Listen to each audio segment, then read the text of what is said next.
Hey, what's up guys? In today's video, we're going to be going over some interesting PlayStation news. If that sounds interesting, leave a like on the video and consider subscribing if you're new. It really helps the channel grow. The first topic in the video is about the official PS5 sales update for its first year. Reading from Game Rant, PS5 sales hit 17.3 million, outsells Wii U in just its first year.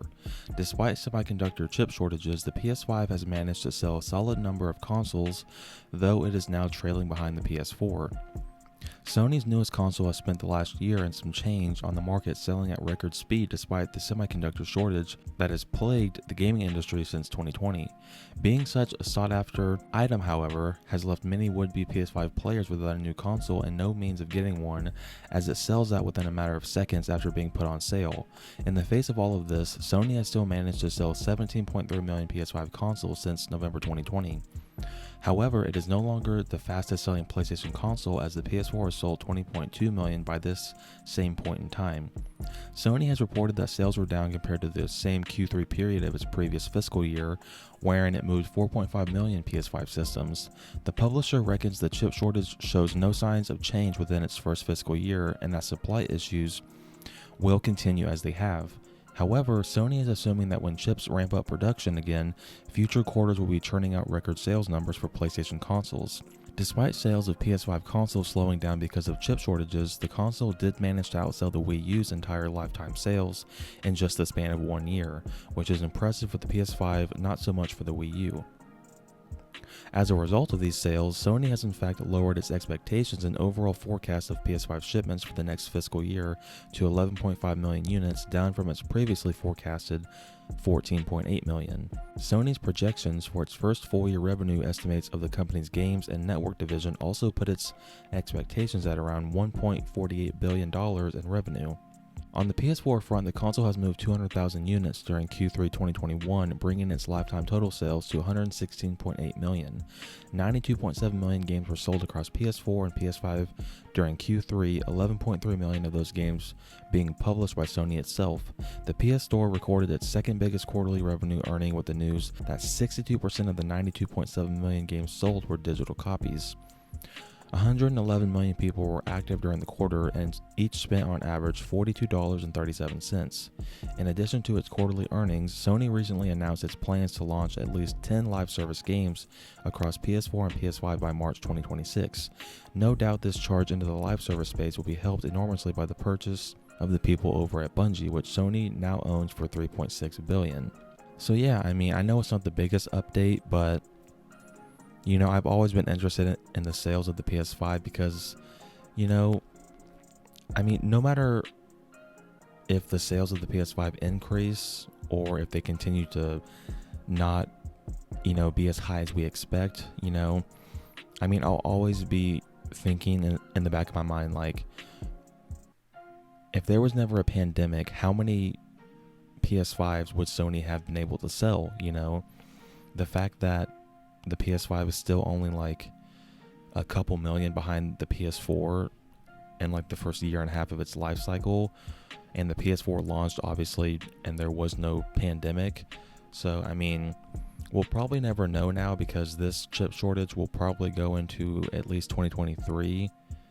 Hopefully it's over by like the beginning or the first quarter of 2023. Hopefully it doesn't go into like halfway through next year or maybe the whole year. That would just be terrible, because there's still a lot of people that want to play a PS5 but they just simply can't get their hands on it.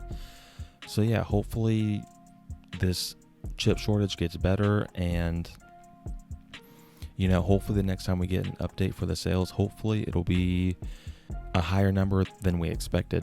Moving on to the final topic in the video, we're going to be talking about a PlayStation pattern that may hint at a second State of Play event later this month.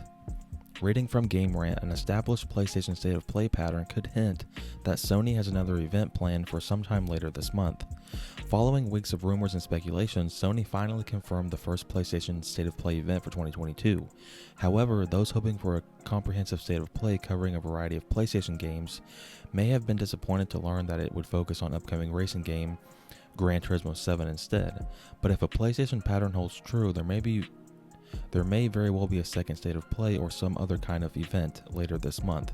This pattern was pointed out by Axios Stefan Totillo.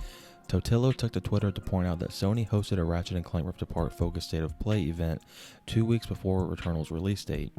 Then Sony hosted a Horizon Forbidden West focused State of Play 2 weeks before Rift Apart launched, and now Sony is hosting a Gran Turismo 7 State of Play on February 3rd, roughly 2 weeks before Horizon Forbidden West release date. If this pattern means anything, and it's not just coincidence, then it seems that another State of Play should be happening a couple weeks prior to Gran Turismo 7's release date. This would mean that the event, whatever form it may take, would happen sometime after Horizon Forbidden West launches on February 18th, but prior to Gran Turismo 7 on March 4th.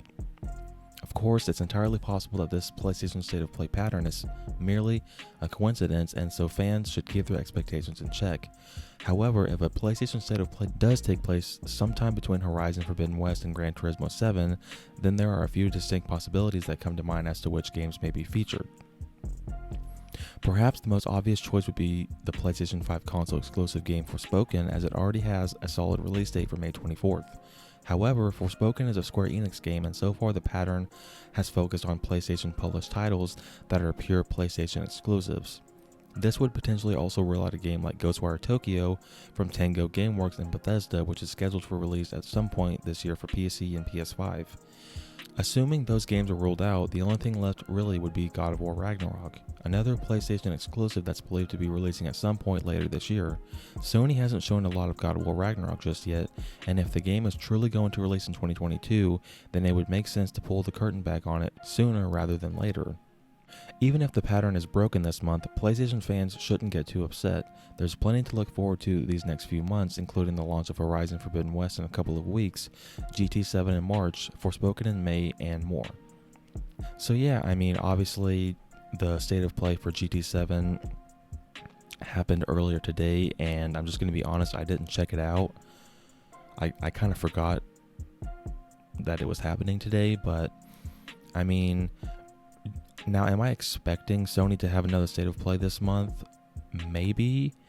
I feel like if they do, it'll probably be for Horizon, but then again, that doesn't make a whole lot of sense because we've seen so much of the game already, and Horizon has already gotten its own State of Play before, or at least it's been at a State of Play before, so we don't need to see any more of the game.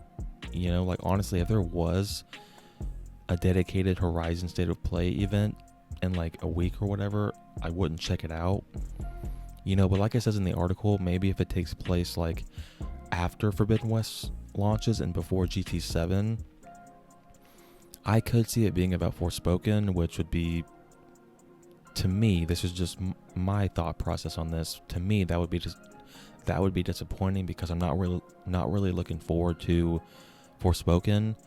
Now, the only real game that is left would be God of War Ragnarok, you know, but I don't know, like, we still don't have a release date for God of War Ragnarok, so would Sony do a dedicated State of Play for God of War and then at the end give us a release date?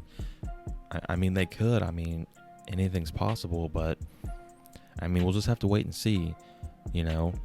Obviously, I mean, my mind is mainly focused on Forbidden West and then Elden Ring.